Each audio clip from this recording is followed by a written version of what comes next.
The presentation of the 2024 Athena Leadership Award, the Athena Young Professional Award, and the second annual Spatafor Family $5,000 scholarship for a high school senior who's a member of an Indiana County High School Athena Club. Tickets are $55 per person with proceeds supporting the Athena program. Register at indianacountychamber.us by October 11th. In this ever-changing complex world of technology, who do you turn for expert solutions?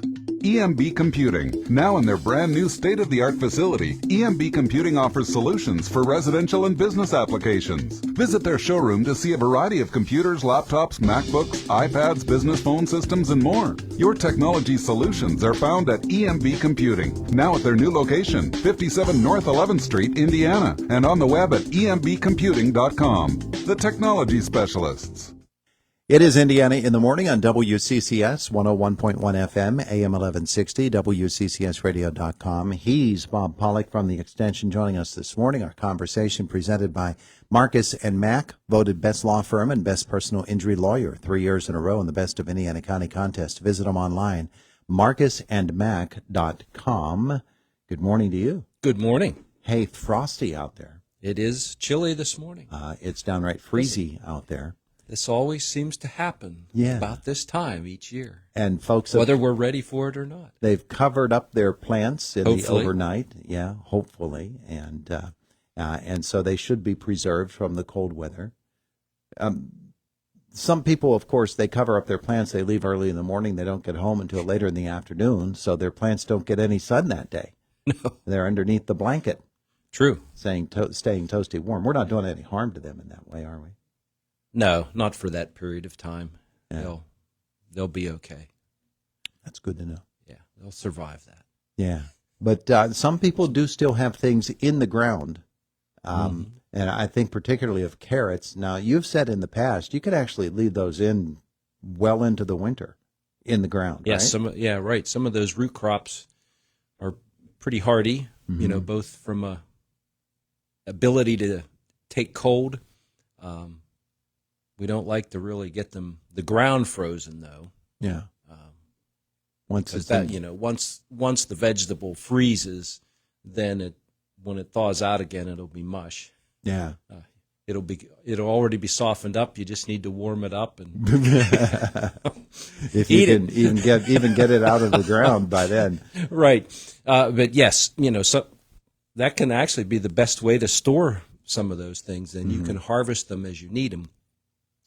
Just need to mulch them so that, and kind of be paying attention to how cold it is and how long it stays cold so that we can temper that temperature. It's okay to be, cool, just, right around freezing is fine, because a lot of those actually store better close to freezing, and then you can harvest them as you need them throughout the winter. There are some things that we should have done by now, but certainly we'd better get done very quickly, including taking those plants off the patio and bringing them indoors for the winter. And so folks are discovering if they have bugs now. Yeah, hopefully. If they didn't inspect them at first, they might discover that, they brought some bugs in with their plants too. And some of those insects can be hard to see, depending on your eyesight. And magnification, they can be hard to see. One way to help deal with that would be to just take a piece of paper on a clipboard and to hold that underneath the plant and tap the plant lightly. And if there are aphids or mites on there, they will usually drop. Thrips is another one that's very tiny, hard to see. You can see them once you learn to know the color and the size, then you can pick those up if you look closely at the underside of the leaves. But just tapping that plant, tapping the plant lightly over the paper, those insects, you might get a little debris drop on there too, but the insects will drop on there. Yeah. They usually have legs, so they'll hang on, kicking around. Yeah, but you'll see them moving, especially with spider mites. It's very helpful because they'll just start to move around. Yeah. Hey, let's take a caller. Good morning. Hi. I have a indoor African violet plant, And I noticed that there's little gnats that are having a party under the leaves there. What is the best way to get rid of, kill their party? So there's a gnat party underneath the leaves of her African violet. Yeah. Are they flying or crawling? They're flying. Well, Whenever I some go of to those, water it, they fly out from underneath the leaves. and they may actually be on the soil surface. They may be down in the soil too. So when you get near the plant, they'll start to, they'll move and fly away. But they might be a fungus gnat, which will actually kind of get on the soil surface. So with that, you can actually you can use an insecticidal soap, will work on those. And also drying, of course, when they're outside, the soil's probably nice and moist now from the rains or from watering. So letting the top of the soil dry out, about the top, half an inch or to an inch of soil, let that dry out. That will also help get those out of there because they like to have moisture. Okay, so once the soil's completely dry, those first couple inches, then I can start watering it just a little bit. Maybe I'm over-watering it. Well, the plant will kind of tell you if you are. It might be weeping a little bit or not liking it, but if everything's good, it might not be from over-watering. It's just that those insects like a moist environment. And then you get the shading of the plant, too. So the plant shades the soil. It's really kind of a protected spot. It doesn't dry out as quick. And so those fungus gnats can get in there and they'll kind of hover and lay there and also lay their eggs there. Okay. All right. Well, thank you very much. I hope they don't play really loud music during their party. They haven't started that yet. They haven't started that. Well, that's good to know. Yeah. And if they send you an invitation, well, then you probably don't mind them. Yeah. And if you have a spot where you can, it might not be the permanent spot where you'll have them over winter inside. If you have a staging area, whether it's in the garage or maybe, in a room or in the basement, where you can kind of segregate those plants so you've found something that you don't really want to have in there or bring into the house. Not that they're not going to really do any harm inside to anything else other than be mostly a nuisance. But, just having a place where you can move any of those plants that might have a problem or need to adjust can be very helpful because that way you're not intermingling them with your other house plants that might have been in there and exposing them to a potential pest. Okay. Very good. Thank you. Very good advice. Thank you. All righty. Thank you. And not. I have a question for her. Yeah, go ahead. Could she use a basic fly strip? Would that capture? Oh yeah, them? They might actually land on there. Yeah, and you could get the adults. Yeah. Okay. Yep, just a sticky fly trap. That can work. Speaking of that, now they also make sticky cards, which are more for monitoring insects. Typically, they'll be yellow. Sometimes they'll be blue, but they're actually just like a 3-inch by 3-inch card, but they're sticky on one side. Well, actually on both sides.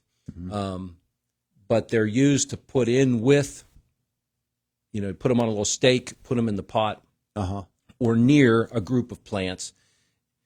Oftentimes they use these in greenhouses because then as they're checking things, some insects are attracted to that yellow. Some plants have yellow flowers, et cetera, but some of the insects that are harmful pests can be attracted to that yellow surface, and so that is used as a way to identify that. You can look at those cards then and see what's stuck to it and say, I might have a problem here. Okay. But that, on a limited area, that can actually be a technique to reduce the number of actual pests that are there. And if you find a duck stuck on your little then you know that you've got a real problem. Yeah, somebody might have left the window open. All right. Well, that was good. That was a good call. I appreciate that call. As we talk about moving plants indoors. But so we could have pests in the soil, as well as on the plant itself. So some of these insects will complete their life cycle. They like the organic matter. They might actually be feeding on organic matter that's in the soil, not necessarily harming the plant, but they're an organic matter feeder. So they're helping to break down that potting soil, which most potting soils are typically peat, or a combination of peat and bark and perlite.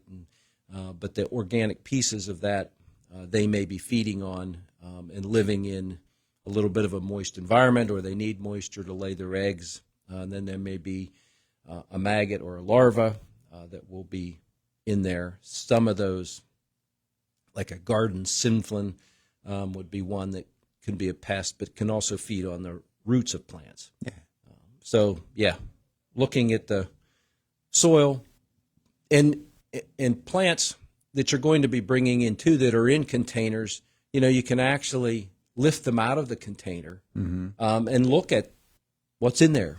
Are there some things in there you don't want to have in there? You can look at the health of the root system as well. In most cases, the root system, we want to have kind of creamy white colored roots.